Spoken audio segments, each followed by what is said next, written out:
like philosophy as it relates to training, especially as it relates to training for CrossFit.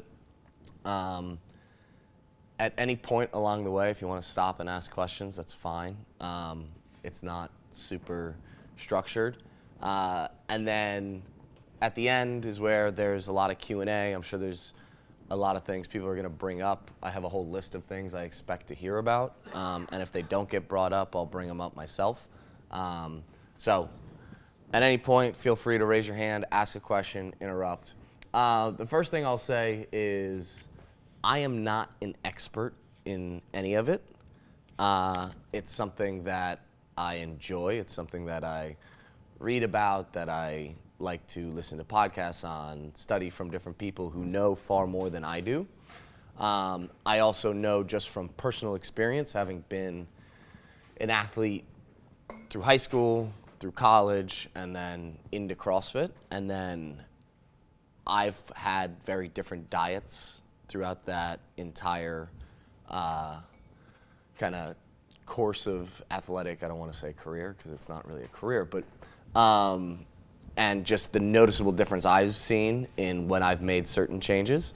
Some of it might be anecdotal, but I'm also going to talk from my own personal experience of what I find to be beneficial.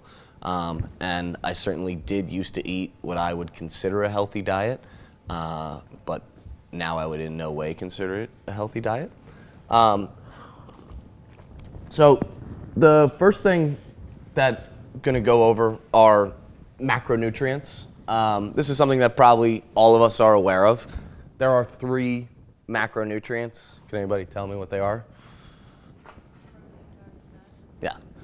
Everything you eat is made up of protein, carbs, and fat.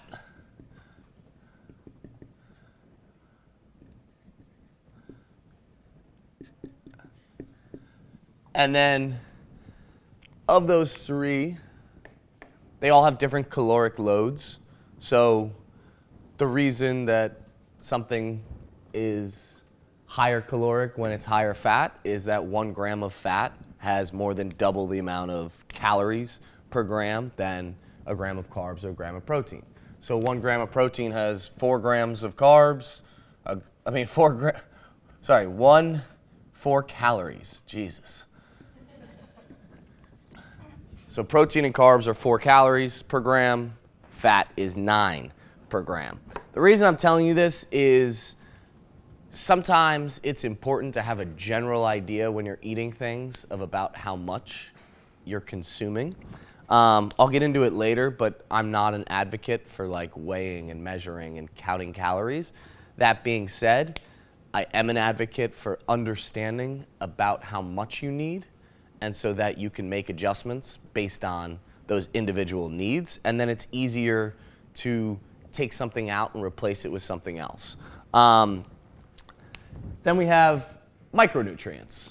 So micronutrients are basically everything that's in the food, vitamins, minerals, all that good stuff. So it's the difference basically between a whole food that's like a sweet potato and has the same carb and calorie content as a piece of bread, but one has a very different micronutrient profile and also a lot more bioavailable. When it comes to picking micros, macros, all that sort of stuff, I'm of the opinion that sort of whole food paleo sources are your best option. The reason being has less to do with the numbers. Like I said, you could have 2 things that are exactly the same on paper, but there's a different nutrient density when you eat from a sweet potato versus a piece of bread. And then there's going to be other anti-nutrients and things in processed carbohydrates that you're not going to get when you eat whole food sources. A general rule that I think most of you guys should go do when you leave from here, I'm not going to give you the formula because you can go online and type it in, but there's something called your BMR, which is your, basically it's the amount of calories you would burn if you just laid in bed all day and did nothing. Because we do have processes that are going on in our body all the time that are taking energy, burning calories. It gives you a baseline for like if I do nothing, I burn 1,000 calories in a day. Now, most of us don't do nothing. Some of us are active on our feet.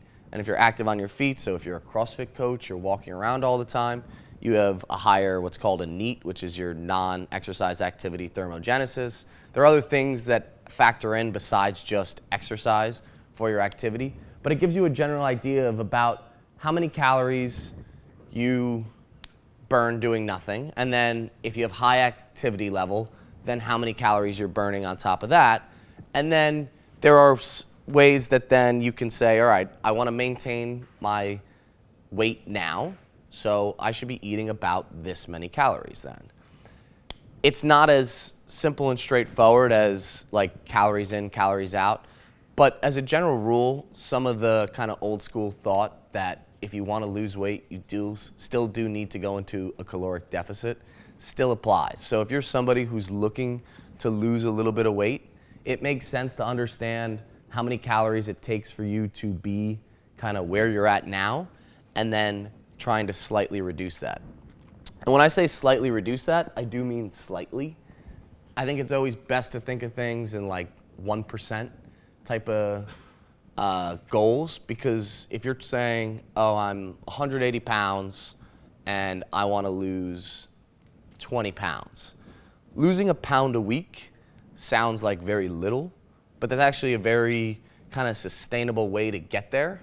And you also then have to remember it's a process along the way, and if you make a huge just caloric drop quickly, it's not going to be impactful then once you lose that weight than trying to keep it off. It has to be a sustainable way of dropping the weight. So I can give you guys a website too when we finish. I'll write it up on the board that will do like all this for you if you don't want to do the math and figure it out, and you actually can even pull down your activity level, unless anybody wants to do the formula of I never remember it, because it's 10 times your weight in kilograms minus 6.25 times your height in centimeters, and then men, it's different, doesn't matter. I'm kidding. So that's sort of like general nutrition of this is what I eat in a day. Everything I consume contains protein, carbs, fat. The micronutrients that are in those are the amount of vitamins and minerals I'm getting in a day. And then based on how much I'm eating, how much I'm exercising, I'm gaining weight, I'm losing weight, or I'm staying exactly the same. That's pretty much what nutrition breaks down to. Now, the reason we're all here is because we want to learn how to optimize nutrition for health, for performance, to lose weight, whatever. We want to use the nutrition to help us live better lives. So I like to focus on the qualitative approach. So when it comes to choosing proteins, carbs, fats, choosing the ones that are not only going to help performance, but are going to help overall health, are going to help me feel better when I wake up in the morning, and help me in the gym. So for proteins, it's pretty much anything that has a face, eyes, and a soul, unfortunately. Besides eggs, whole protein sources are always your best. So coming from food. So beef, chicken, fish, whatever, lamb, doesn't matter. Now, there are like buzzwords that you would look for. So when you see something in the supermarket, if you're looking for anything that's basically a ruminant, you want it to be grass-fed. So like cows are ruminants. Grass-fed beef. The reason we want grass-fed, I'll go into that more in the fat, is basically going to be just then the fat profile and then also everything else that we're getting with the meat. So we want grass-fed when it comes to beef, and that includes lamb as well. With things like pork and chicken, we look for pastured. Eggs in particular, you want to see pastured eggs. I don't know if anybody's ever had a pastured egg versus like an egg from the deli and you see a yolk that's like super orangey looking, that generally means it's a better egg than something that's like super yellow. And then with fish, we want it as much as possible to be pole caught and sustainable. Fish is also a little bit tough in New York because you don't really know what you're getting sometimes, and if you're getting the good stuff, you're paying a really high price for it. So fish is one of those ones that I kind of have a hard time eating a lot of in New York. Elsewhere, it's a little bit easier. Carbs, basically, the general thing here is going to be anything that's not processed. So we could list off all of them, but you'll get the idea. It's basically sweet potatoes, regular potatoes, yuca, squash. I will add some, and then I'll put an asterisk next to a couple others. Rice being one of them, oatmeal being another one. So these are technically grains or cereal grains. And I'll talk about when those are kind of a little bit more valuable and for some people versus others. And then fats. Basically, fats are probably the hardest part for a lot of people because you could do all of this correct and then use a cooking fat that's not ideal, and then it's not as ideal of a meal. So when it comes to oils, you want to think about basically anything that comes from a fruit or an animal. And so it might not sound like fruit, but olive is a fruit, avocado is a fruit, coconut is a fruit. So what you don't want, and it sounds counterintuitive, is you don't want vegetable oils or seed oils. So for oils, let's do this.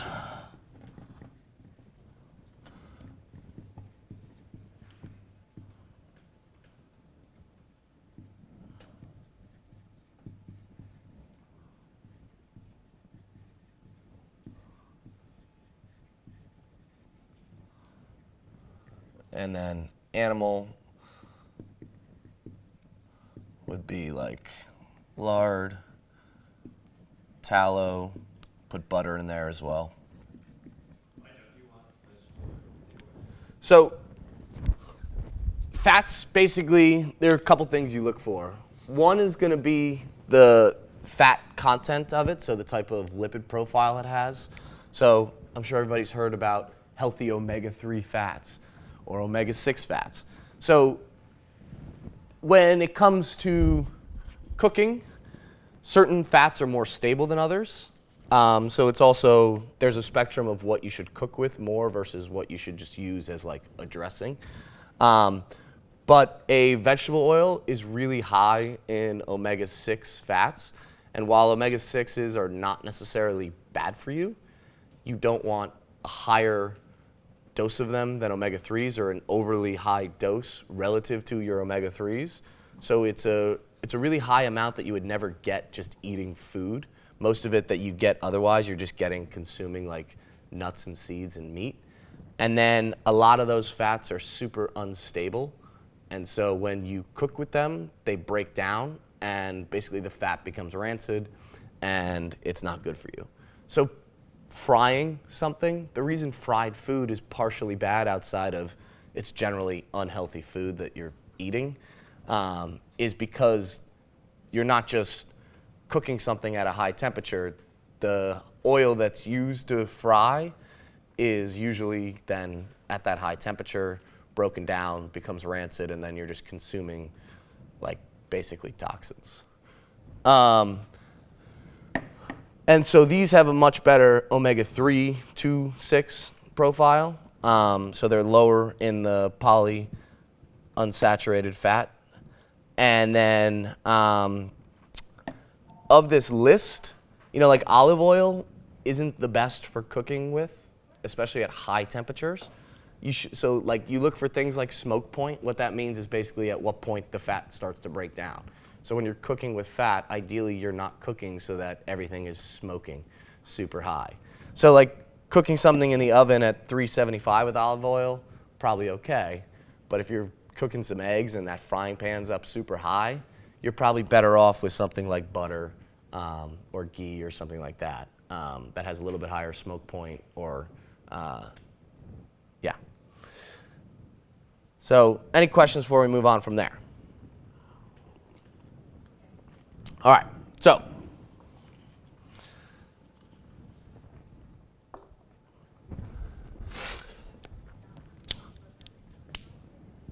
can anybody then tell me why eating something like a meal that consisted of grass-fed beef,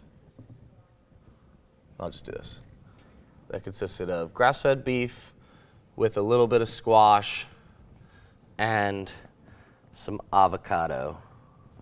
Oh wait, I forgot to add other fats. So there's other fats also that I forgot. Just whole food fats, nuts, seeds. I think we know these. Avocado, other fruits. Some fruits are high in fat. And then animal fats, which are there.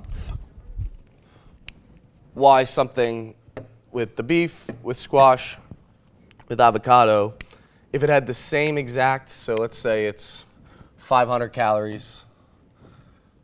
I'm going to do the math wrong.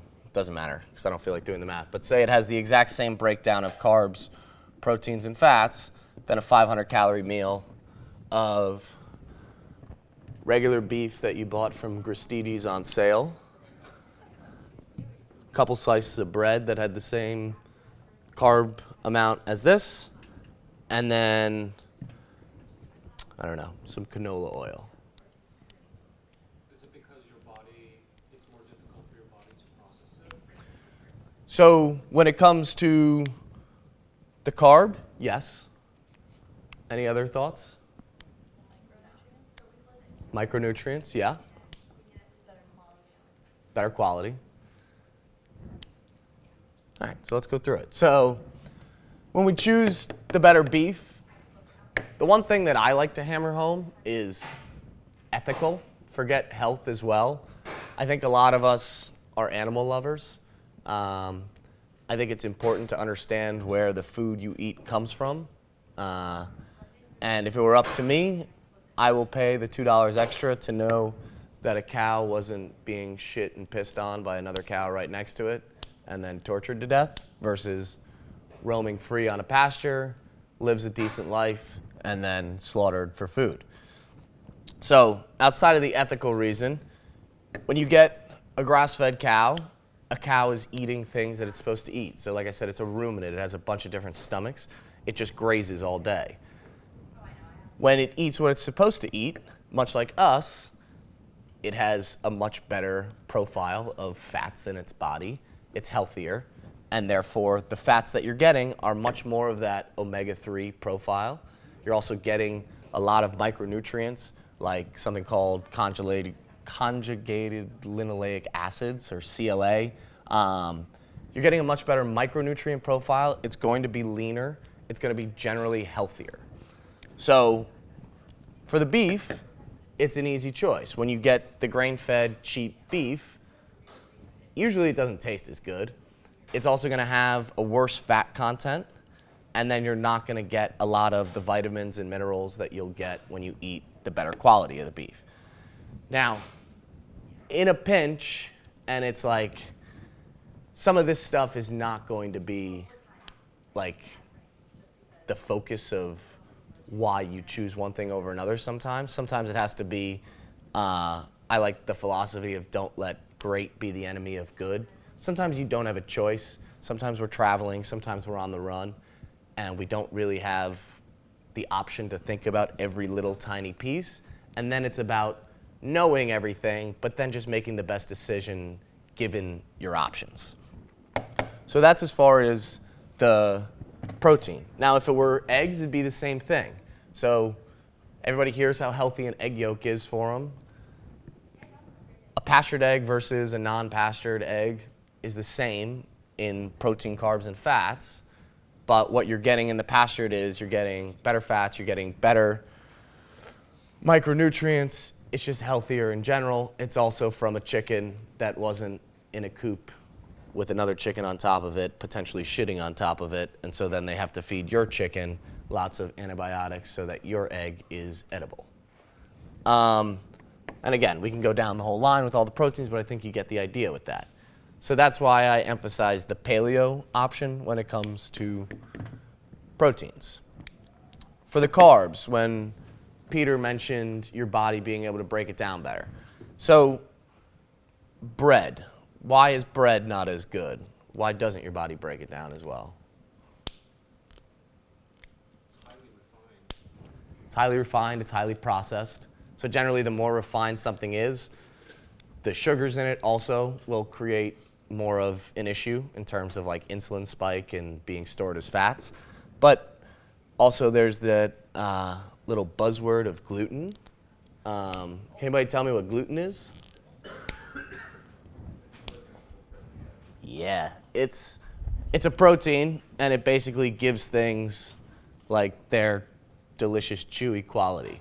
So if you've ever had like a gluten-free pasta or something and you're like, it just doesn't do it, that's why. It doesn't have the gluten in it. Now, gluten inherently, there's nothing wrong with gluten, and it's not that gluten per se is terrible for you. What it is, bless you, your body doesn't process it super well, and that applies to celiacs, non-celiacs, whatever. So you don't absorb everything. And it's also then when your body doesn't process things super well, and it's not just gluten, so like legumes, for instance, have different things in them, or like brown rice. They have things that your digestive system doesn't handle well, something called phytic acid, for instance, in brown rice, and it creates an inflammatory response because your body has to deal with it. And then if you're constantly doing that over and over again, inflammation itself is not the issue, but chronic inflammation is. So if you're constantly eating gluten, it's not that having a piece of bread is that much worse for you than having, a sweet potato.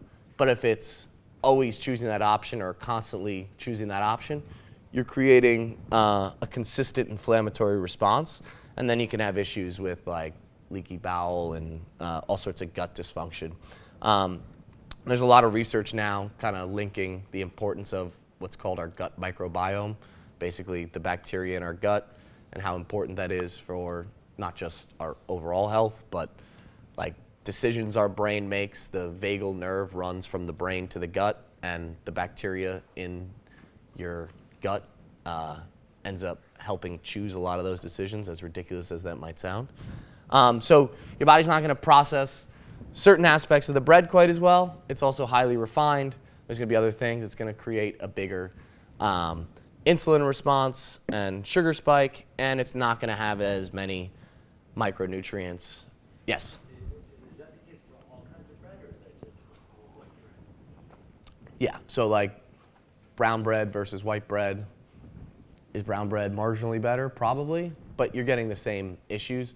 There's like a weird kind of like white bad, brown good when it comes to carbs. I'm not sure where it started, but it doesn't, it's the same thing with rice.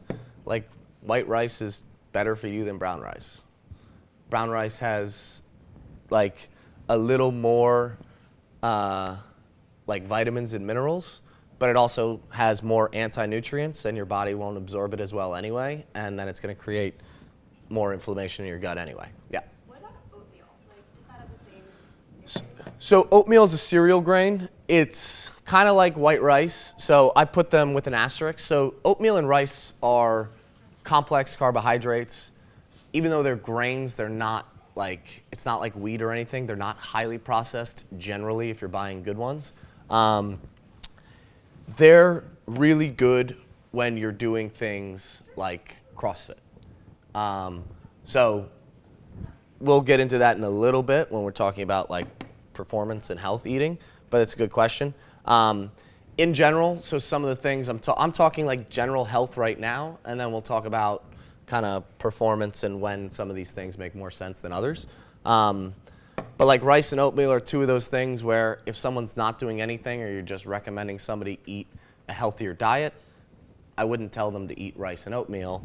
It's not that I wouldn't tell them to eat any carbohydrates. It's more, these you're going to get a lot more. You really, like if you look at like what's in white rice or rice in general, what you're getting besides carbs, it's really not much. But carbs do play a role when you're talking about aesthetics and performance and training and all that sort of stuff. I think that's it. And then we kind of went through the fat stuff too. Any questions before we move on? Is there a way to better quantify, like, the difference it'll make if you start eating your grass-fed beef versus like the regular beef? What do you mean? Just like I guess how big of a difference that would make for you, like that kind of change. Like on how you feel or? Yeah. So it's sort of, you can't look at it, it's a very kind of like small way of, you have to look at the bigger picture, because if you're only making that change, but everything else is still maybe not as good, you're probably not going to notice a huge difference. But if incrementally you start making slight changes in all of it, I think you will notice a bigger difference. Because like I said, on the grand scheme of things, getting a steak versus another steak, it's not a huge difference sometimes. It's just when we're talking overall, and the idea is a lot of this is repetitive, and if you're doing things wrong, or not wrong, I don't want to say wrong, but if you're doing things that are negatively impacting you, even if it's small amounts, but it's constant, that's where you have the issue. Having Thanksgiving dinner and eating whatever the hell you want is not bad because you do it once a year. But if you're doing things like that every week, well, then we have issues. I have a question about fats. About fats, yeah. So the ones that you talked about were good fats, right? So Mm-hmm. when you're, like for me, I generally am always over in fats because of the protein I'm consuming. And then if I'm cooking with something and then, I don't track anymore, but when I did, that was the biggest thing I had, so I was always over in fats. Mhm. So if you're consuming a good fat, right, like avocado or something that's high in fat but not necessarily bad, like I have a trouble with protein and balancing an extra fat mixed with a carb, if that makes sense. Yeah, so that's where like the counting stuff becomes difficult, and back to not letting great be the enemy of good. It's like when you have very specific macros that you're trying to meet in like a meal, it can be hard. And then cooking fat, technically that goes into your food, but you don't really know how much, because you put a teaspoon of butter in a pan, not all of it's coating your food and going onto it. I don't really know how to answer that outside of, if there is one thing to add a lot of and not know that you're adding a shitload more, would be something like liquid fats. Like if you're putting salad dressing on something, adding a tablespoon more oil is a pretty significant amount more fat than a tablespoon less. But you're not going to be like, oh my God, I ate a tablespoon more oil. I totally notice it. So in general, it's always better as much as you can not to add fats to the meal unless it's something that's super low already. And then I always find something like adding avocado is a little bit easier. It's also when you chew and actually like chew and digest, it's going to be more satiating, so you'll notice it and you'll be more full. So eating avocado versus taking a tablespoon of oil, one, you're going to be like, okay, I ate something. The other, you're going to be like, whatever. So I don't know if that really answers your question, but. Where does the level of fiber that you're ingesting play into this, or is it inherent in choosing foods from this list? So fiber's a weird one, because one of the good things actually about a lot of like breads and stuff is they do have fiber. We do need fiber. And they also have like some, it's called prebiotics, so I'm sure you've heard of probiotics, and prebiotics feed a lot of probiotic bacteria. So you do need to eat fibrous vegetables and fruits, and a lot of these do have fibers, but it's also sometimes fiber is hard to get when you're just eating whole food, depending on what you're eating. All right, now let's talk about performance and health. So aesthetics is not the same as health. And then performance-based nutrition is also not the same as health. So if you're going to, oh, well, this is what Matt Fraser eats, it's a poor idea, because Matt Fraser does not sit at a desk all day or does not have a high-stress job. Matt Fraser wakes up, he trains, he takes a nap, he trains. He's training. Pretty much everything he's eating is being used as energy and is going towards his performance. And the amount of carbs and calories that a high-performance, high-intensity athlete is going to eat is going to be different than somebody who comes in, takes a 1-hour class. So when we talk CrossFit, like what everybody in this room does, that's different than CrossFit, what Matt Fraser does. So when you program for class, it's what's called GPP, and it's minimum effective dose. What's the least amount of work you can do in a day, get stronger, look better with no clothes on, get better at gymnastics, a little better aerobic capacity, etc. If you're Matt Fraser, it's maximum recoverable volume. What's the most amount of work I can do today, wake up tomorrow and do it again? So not the same thing. So for that reason, we have different needs when it comes to calories, carbs, all that sort of stuff. The carbs, CrossFit in general, and I'm going to reference mostly CrossFit because that's what everybody in here does, is a glycogen demanding activity. So glycogen meaning sugars. It does use mostly in our what are 3 different energy systems. It's mostly anaerobic. So we have like long distance aerobic, longer, less intense, really short like lifting. We do a little bit of that, which neither of those things necessarily require carbs, but then that middle range, that pain range, which is kind of why we do it, is often going to be most useful running on glycogen. And your body can produce glycogen other ways, but carbohydrates and sugars are going to be the most efficient. So when we do CrossFit, we need carbs to train and we need carbs to recover. The amount generally before does not need to be that much. So 20 to 30 grams. So that's an apple, or that's a rice cake, or something that really is not that much. So I get a lot of questions about like, what should I eat before I work out? If you're coming first thing in the morning, it doesn't necessarily have to be anything, especially if you had some like carbs in your meal the night before. But generally something that's carbs and small and going to digest easy. So something like oatmeal usually digests pretty easy with people. If you have like 1 packet of oatmeal, it's pretty small. It's going to be 20 to 30 grams of carbs, and then that'll be fuel for your workout. And then after your workout, that's where I always encourage people to have their heaviest carb meal of the day. And then I use the philosophy when talking to people of train high, live low. So when you're in training mode or around training, carbohydrates are high. When you're just living, carbohydrates are low. Doesn't mean none, but if you're just coming to the 6 p.m. class and you're sitting at your desk doing spreadsheets for the rest of the day, you don't need carbohydrates with every meal, or at least a high dosage of carbohydrates with every meal. The other thing is it always makes sense to be cyclical with carbs. So every day is different. So for me personally too, I'm not working out today, I'm going to have a very low number of carbs. Versus tomorrow I'm going to work out, I'll have a much higher number of carbs. Versus I have a day that's not that intense, it's a more moderate amount.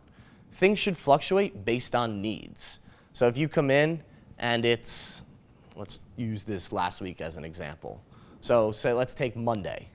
It was back squats with the pause, and then it was that 2-round workout with the light power snatches, thrusters, burpees over the bar, chest to bar pull-ups. It was on average like 15 minutes, even fast times were like maybe 11 and a half. So real intense, tough with some lifting. That would be a higher carb day versus maybe you came on Tuesday it was a little bit longer, but maybe not quite as intense. Maybe your carbohydrate load doesn't need to be as high recovering from that one. You know, so it goes based on needs. If you're going for a long run on the weekend, lower. It's still exercise, but it's not the same as high intensity exercise. So trying to cycle the carbs as much as you can.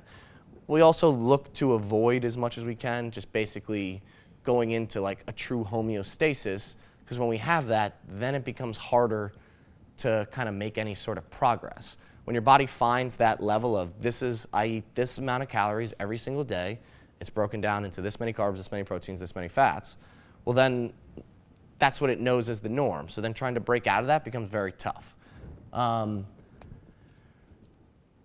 Rice is another one that I put in the category of oatmeal, more for after. You're probably not going to eat like a small serving of rice before.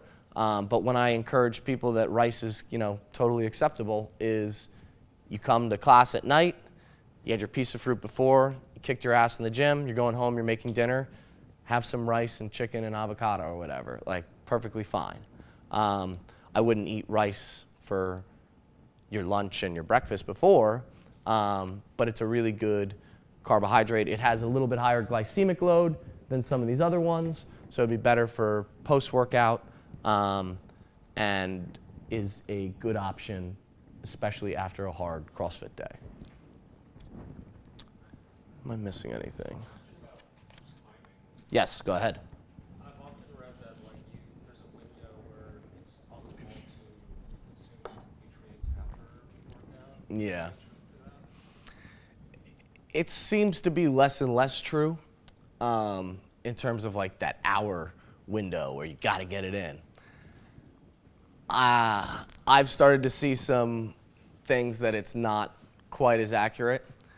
I'll say it probably makes sense to eat within 2 hours after you finish, unless you're not training the next day. There's actually some research that shows too that if you fast after a workout, you can get some hormonal benefits. The issue with a lot of nutrition and nutrition science in general is that as far along as we are, there's still no consensus. We still don't know a lot. I don't think it's the type of thing, basically from my understanding, that you need to be like, I missed that hour to get my carbs and my protein in. I'm fucked. Eat when you are done, whenever you're hungry. It's important to eat to recover, but I don't think we have to be quite as strict with the timing of that window. And again, because we're talking this more so than this, obviously this is important, but for most of us, this is sort of the preference. This is the goal. We're looking to do this not because then 5 years down the road we reached our career in CrossFit and we're done. We want to be able to be active and healthy and moving for the rest of our lives. So long-term health is going to be the thing we're kind of focusing on. So the window, I would say, probably not 100% accurate. Intensity. Mm-hmm. So you mentioned Monday was kind of a shorter workout, Tuesday was a longer workout. What exactly that quantifies intensity? So, I mean, it's relative, first of all, but if you think about something, the closer you get to where there's called like your anaerobic threshold, to where if you get in a workout, the only thing stopping you is yourself, those are going to be the more intense workouts. So if you've ever done like Fran, or if you've ever done like a 400-meter sprint around the track and you actually give maximal effort, those are going to be the most intense. Now, they're the shortest, so they're not necessarily, I probably phrased it a little bit wrong, even though they're the most intense, maybe don't require the most carbs, but I meant like as a whole that day, it was a really intense workout with some heavy squatting. It's also, sometimes in CrossFit when you do a workout, like I use Tuesday as an example, because even though it was a little bit longer, it was a little bit less intense from the perspective of what slowed most people down is you're doing things that are more muscular fatiguing. So you have to take breaks during the renegade rows and the push-ups because it's more like my arms are tired than it's like my heart rate is so high that I just can't keep going. So generally that's kind of what I would use, kind of the heart rate perspective and just the heavy breathing and thinking about it that. But also the longer the workout is, working at intensity requires, that carb load. And then we'll go. Any thoughts on intermittent fasting, whether that's a good or bad thing? Yeah, so maybe let's go to the Q&A now, because I don't have a ton more that I think needs to be structured, and I think right now it seems like we'll just kind of go. So intermittent fasting it could be good. The premise behind it makes sense. So anybody that's not aware of it, it's basically a fast anywhere from 12 to, people have done it for days at a time, but you just don't eat. And the idea is that your body's running on fat stores. From a biological perspective, we can do it, and it makes sense that we're able to do it because we're still more or less apes, and we used to go long periods of time without eating. And there's some research behind it being beneficial from like your metabolism, and there's been like good studies on how it can be positive for inflammation. So I think for some people it's really good. The only thing with it is we don't know, and it is a stressor. So you have to think about it as, even though it might be good, like stress can be good. So working out is a stressor. But if you're piling stressor on top of stressor, it might not be good. So it is it's a stress, and if your body's already in like a highly stressed or like really kind of sympathetic state, it might not be the best option. So it's really hard for me to say for sure. It's one of those things where you kind of just have to like play with it. I would say if you feel like you're somebody who runs on a high stress level all the time, it's probably not a good option for you, because again, you're creating a nervous system response that's a stress. So that would be my, I'm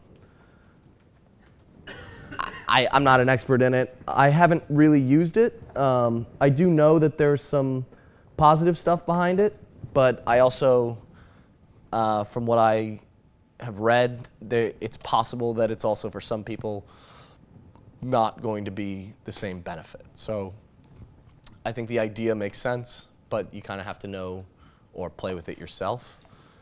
Yeah. And then just as it relates to like protein shakes and supplements, is that only you should use those if you're not getting it from food, or like how do you think about that? Yeah, real food is always going to be better. The protein shake, again, like it can be helpful. Like some people aren't hungry after they work out, and maybe you're working out at 6 a.m., you're just not hungry till lunchtime, and you want to get something in to recover, then it's a good option. Having a banana and a protein shake is not a terrible thing. I will say I wouldn't have like a protein shake every single day, but that's more just for, go down a rabbit hole. But there's some you don't know exactly how much of it's being absorbed. It's not necessarily going to be the best option in terms of like a consumption standpoint. So if you can do real food's always going to be more beneficial. But if you're just not hungry and you know it's going to be a while before you're going to be, or before you can get like a solid meal in, having like a protein shake and a banana or whatever carb source it might be after is perfectly fine. I just wouldn't use like protein to like replace, like I'm gonna have a protein shake to replace my meal, like getting in the habit of using it as a food replacement. Any other questions? Yeah, I know you said you don't really measure. So like, how do you know like how much you should be eating? Like are you just listening to your body for hungry? So it goes back sort of to that BMR. so your basal metabolic rate, and then the amount you're burning in a day. So I'll give you the website that should give you a general idea of about where you're at and like what you would need in a day to maintain your weight, to gain a pound, to lose a pound.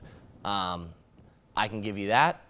Outside of that, like in your day for not weighing and measuring. So that's why I said it's kind of important to understand about how much you're consuming. So knowing that I eat 3 times a day, I'm trying to get 2,500 calories a day.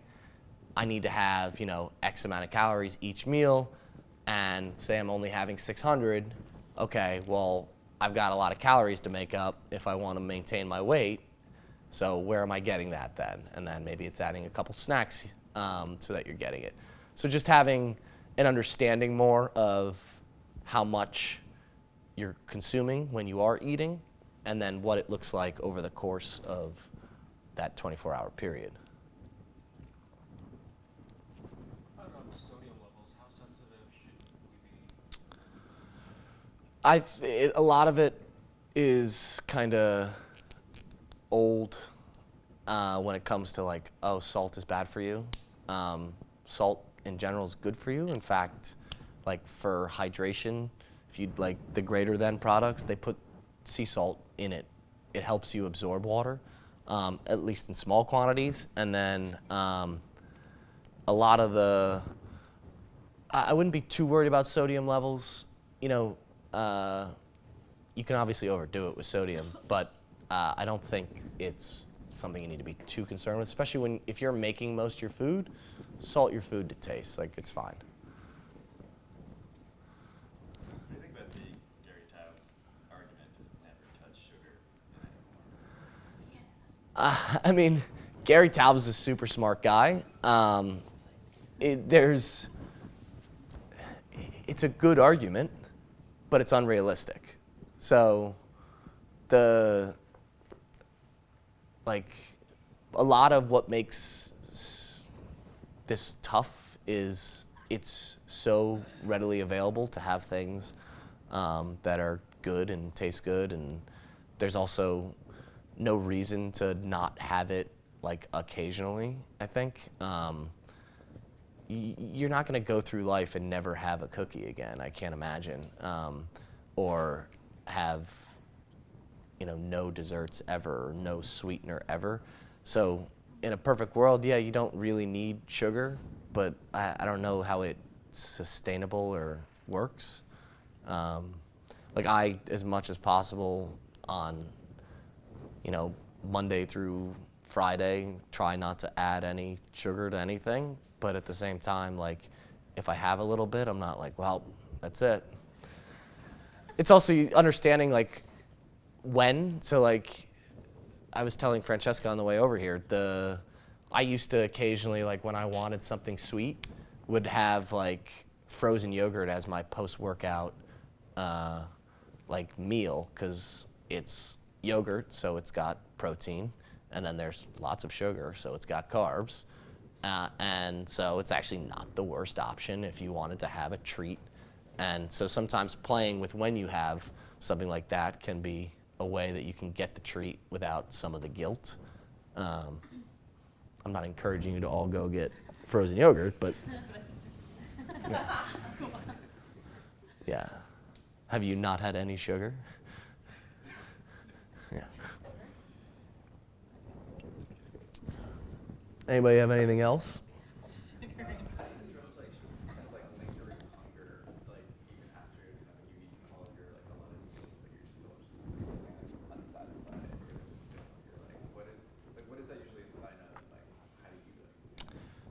Could be a couple things. Not eating enough.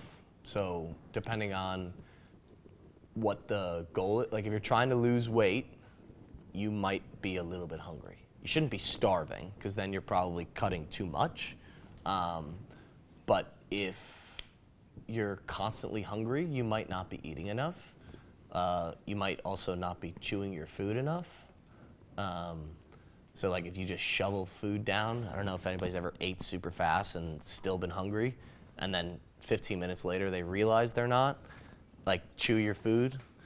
There's when you even like when you put like gum in your mouth, it signals these different release of hormones like leptin and ghrelin and stuff. Chew it, break it down slowly, and you'll notice that by the time you finish eating, you're not going to be quite as hungry as you would be if you just shovel it down. Can we touch on alcohol a little bit? Yeah, sure. What? Anything specific? Just what should we? Alcohol, like scotch or? Okay. I like them all. Yeah, I mean, it is stout season. I'm a big beer guy. So it's like everything else. In moderation, having a little bit of it's not going to kill you. Alcohol is a poison or a toxin, but that's why our body has some of our internal organs. It processes that. Now, overdoing it, not good for you. If you're talking high performance, alcohol is usually a detriment. But at the same time, having, you know, a glass of scotch or a beer or whatever it is, like here and there, and then, you know, on Thanksgiving having 6, whatever. Like, it's a part of life. Should you be drinking every day? Probably not. The amount matters because it's also how quickly your body can process it and get rid of it. Even just 1 or 2, depending on the person, can affect your recovery quite a bit. But I mean, I don't know if you want anything more specific than that. Better or worse? I'm generally like in the camp like tequila's better, but. So if we're really monitoring like blood sugar, Yeah. there's better and worse.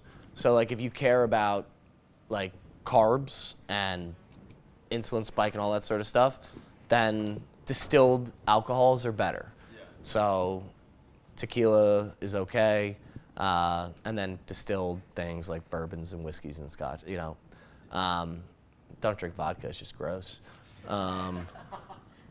Better than beer, for instance. But in the realm of like having a glass of tequila is better for me than having a beer or 2, not really. You're getting probably a few more, again, it's like, are we worried about the calories and the carbs? And if we're not, if it's just like this alcohol somehow is better than this alcohol, that's a wash. Yeah. Oh, sorry, go. I don't need it anymore. What's the optimal daily water consumption? There's not really an answer for that. Drink when you're thirsty. It's basically what it comes down to. If you're 64 fluid, have you ever tried to drink 64 fluid ounces in a day? It's pretty hard. So there's a point of like overconsumption of water where you're just peeing it out too. Like, it's also about water retention, which is partly why something like greater than adds like sea salt into water. Your body needs like sometimes electrolytes and stuff to actually use the water and hold it. I don't think there's a standard number. It's also based on the amount you're sweating, and general rule I think is just drink when you're thirsty, and then like high intensity exercise, drink. Like, I don't think throughout the day you need to be sipping on a water bottle constantly. If you're thirsty, drink. I think you'll be okay. Are there examples of We'll go to you Do you first. have examples of food that people think are healthy that are actually not healthy? Like you mentioned, like fruit juice maybe. Fruit juice is not healthy. Egg whites. It's not that they're not healthy, it's just like the whole eat the egg white, not the egg is not better. Like, all the nutrients are in the yolk. I don't know. Low fat, pretty much anything. Like, when you take the fat out, you're increasing sugar content, sort of regardless of what it is. So whether it's dairy or something else, like, it has to be replaced generally.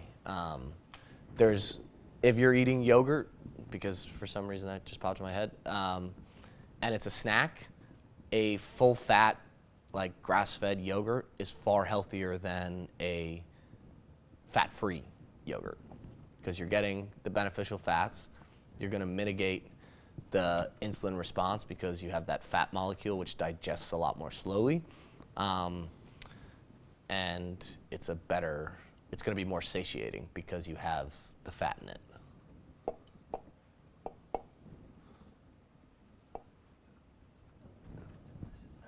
how important is it to have variety, the day-to-day variety, assuming the training is the same?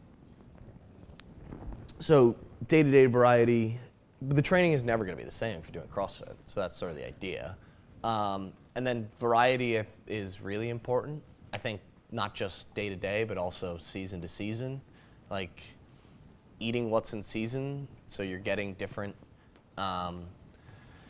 micronutrients that you wouldn't get in the summer, you're getting in the winter, and vice versa. Again, being cyclical, like that's kind of how we were designed to eat. Like when it was the spring and summer, you foraged on berries and all these other things and ate what was available, and during the winter you ate other things. Having constant variety, there's a guy who talks about having 5 different color foods every day. They all have different things in them, all usually different helpful micronutrients and vitamins and minerals and stuff. So carrots are great for you, but if you only eat carrots as your vegetable, you're missing out on, all these other things. If you only are going to one green as your green, there's a big spectrum of things that you're going to be lacking in. So variety is important. I mean, as much as you can, trying to eat the rainbow, as they say. Do you have something, Steve? Do you believe in that stuff like whatever blood type you are should dictate something about what you eat? I don't know enough about it. I do know that there's like companies now where they take not blood but like stool samples so that they're actually doing it based on the bacteria in your gut. It sounds logical to me that the same way that some people are lactose intolerant, some people aren't. I didn't really touch on this, but that's the other thing is there's not a right or wrong answer. There's such a big spectrum of like where humans kind of evolved from, and so where their diet evolved from, and certain people can eat certain ways and have it be perfectly healthy, and given that same diet to somebody else and have it not be healthy. So like the Inuit, for instance, consist almost entirely on protein and fat. There's no vegetables that grow up there. They don't really eat it. They eat pretty much like whale and fatty fish. And there's just like the more secluded, like primitive tribes of them, there's almost no instance of like metabolic disease and cancers and all that other stuff. And then there's tribes in like the Amazon where it's mostly carbs because it's hard to hunt and get certain things, and same idea, but you couldn't swap them and have it be healthy. So most of us we're not one thing, we're a little bit of different things, but based on kind of your bacteria, your origins, all that other stuff, like you might be more susceptible to this, less susceptible to this, responsive to this, non-responsive to this. That's why, again, a lot of it is just guidelines, and then you have to go based on what works. Like the glycemic index, for instance, which is like, how much does this spike your blood sugar, basically? It's a general rule. And they'll say like banana is higher on the glycemic index, but maybe if you're somebody and you eat it, it doesn't. It's not a hard and fast rule. I don't know the blood type one that well, but I do know that there are other things that people do that seem logical. But again, so some of that seems like a bit much. It might be helpful to know like what I should avoid a little bit, but part of the idea that I think is important too is just what's sustainable. Like what can I do forever, for the rest of my life, and enjoy food and not stress about it. Are sweet potatoes really that much better than potatoes besides? No. Again, it's sort of that white versus brown thing. They're both they both are potatoes. They're both tubers. They both have, pretty good micronutrient profile. White potatoes are a little bit higher glycemic, so again, but we don't know. And not quite as good a micronutrient profile. Like sweet potatoes, because they have so many micronutrients and vitamins and minerals, and they're relatively low glycemic, and they're a whole food source, are sort of like the pinnacle of what you look for in like a carb. But are white potatoes that much worse? No. Yeah, I like white potatoes way better. And then is milk fat free? I mean, depends. Again, like where's it coming from? So if you're just buying whatever milk, it probably has hormones and all sorts of garbage in it. The other question is like, why are we drinking milk? For like what purpose is it? It's not inherently bad for you to have a glass of milk here and there, but it's also not the best thing for you. Like dairy in general is one of those things where, yogurts and butters and stuff are going to be better for you than like drinking milk and eating cheeses all the time. But again, I think dairy, as long as you're tolerant to it and it's whole fat, grass-fed, pastured sources, all that sort of stuff, is not terrible for you. Yes? Didn't you tell me that like all these milk alternatives, like oat milk and stuff, aren't actually? Most of them are garbage, yeah. I feel like that's So the oat milk, for some reason, is like the new one.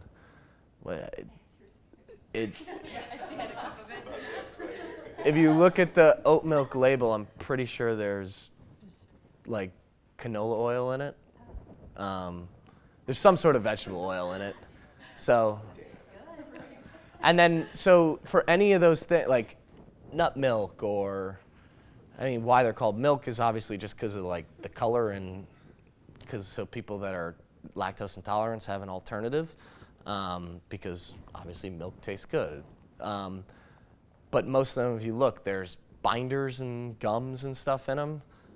So like you've probably seen like guar gum or carrageenan, which once in a while, not bad for you. But again, like don't necessarily digest that well all the time. People have different responses to them.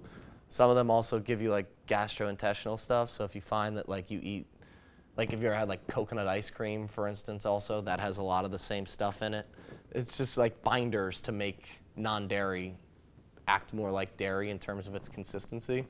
So if you find yourself farting a lot after drinking like almond milk, you probably don't respond that well to it. But if you don't care, most of them are not that good for you. Like putting some like full fat, grass-fed or raw heavy cream in coffee is better than putting some like almond milk in coffee.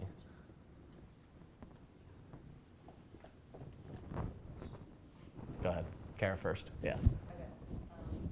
Obviously, having fresh produce is better than frozen. But is like a no, like any frozen food? So frozen's okay. I mean, again, yeah, fresh is probably better. But again, we're talking New York City. Being able to have like a nice big refrigerator to store all your fresh produce, like probably most of us know. When they freeze it, it does make it a little less like ideal for like cooking generally, because it has like extra water content and stuff. But when you freeze it, you keep all the same beneficial, vitamins and minerals and all that stuff. I mean, as long as, I didn't really touch on like organic, but we should be eating organic so that we're not adding pesticides and all sorts of other chemicals in our diet. The other thing to think about is we're talking like little things occasionally, not bad, but not wanting little things all the time. Like we live in a very metropolitan city where we're constantly breathing in, exhaust and all sorts of other nonsense. So we have all these added toxins in our daily lives. So like the less we can add more on top of that, obviously the better. It applies to fruit too, sorry. What are your thoughts on like any kind of additional supplements like BCAAs, like Yeah. collagen? So there were two things that I was surprised hadn't been brought up. One was supplements, the other was like keto. As I assume we're going to be asked. Supplements are, I know it sounds cheesy and probably heard it, but that's what they are. They're a supplement to a healthy diet. For like regular life, the one thing that I'll say I like to tell people to do if they're not doing is supplement with vitamin D. Again, if you're getting 15 minutes at least of like direct sun exposure every day, you probably don't need to, but most of us are not. And we're, again, in a city where direct sunlight is tough. And vitamin D is important. So vitamin D is one that I like, up to 5,000 IUs a day. Just make sure that it's with, it's a fat soluble. So if you buy something that says vitamin D3 on it, but it doesn't have a fat with it, then it's not going to do anything. And then trying to make sure that fat is like a healthy fat. So like there's olive oil ones, there's vegetable, there are vegetable oil ones, so avoid the vegetable, get the ones with the healthy fat. It's super cheap too, so it's not like so most people can afford it. If you get a lot of sun and you're outside a lot, you don't need it. But like me, I'm in a basement and I don't get a lot. So it's also like general rule, like if you're really pale skin, like me, if I were getting 20 minutes a day, I absorb it a lot better than somebody who's really dark skin and would need way more. So even if you're getting 15 minutes and you have darker skin, you probably need to supplement with it a little bit. And then other supplements basically. So we talked about protein a little bit. For training, creatine is like the safest, most effective supplement that there is. Has tons of different reasons why, but in terms of like high intensity performance, you take it before a workout, it's gonna help increase muscular endurance, buffer lactic acid, also that sort of good stuff. After a workout, helps build muscle faster. It's also good for brain health, all this other stuff. Just if you're taking creatine, make sure it's just creatine monohydrate, not a bunch of other garbage in it. Fish oil can be a good one if you're not eating a lot of fish, just to get these things called EPA and DHA. With the fish oil, there's a couple good brands that if you want I can give you, but you want the fatty backbone as much as possible to be either, like, it's going to be hard or you're going to pay out the ass for something that's phospholipid, but otherwise the triglyceride form is going to be better, more bioavailable across the blood-brain barrier easily. What else for supplements? I think I wrote a couple down. Yeah, NO-Explode for sure. Oh, and like probiotics, if you're not eating any probiotic foods, it's always better to get it probably by food. But so like you'll see some dairy, like kefir and stuff like that, sauerkrauts, kimchi, that sort of stuff, as long as you don't like heat it and then kill all the bacteria. Otherwise, sometimes probiotic supplements can be helpful. They can just be expensive and it's one of those things where you just don't know, like, but if you notice a difference, it can be good. Is there any nutritional benefit to drinking coffee? Yeah. It's one of those ones where it's like, it's good, it's bad. 2 cups a day is bad. And then next study is up to 6 cups a day is still good. Coffee's fine. It's got like antioxidants in it. Itself is pretty much devoid of any calories. I think it's like 5 calories a cup. Caffeine is good for you in moderate doses. Coffee is good as long as we're not overdoing it. And then, if you're drinking 6+ cups a day, then maybe take it down a little. And then it's also, you know, what are you adding into it? But coffee itself is good. Anything else? Once, twice? All right. That's it.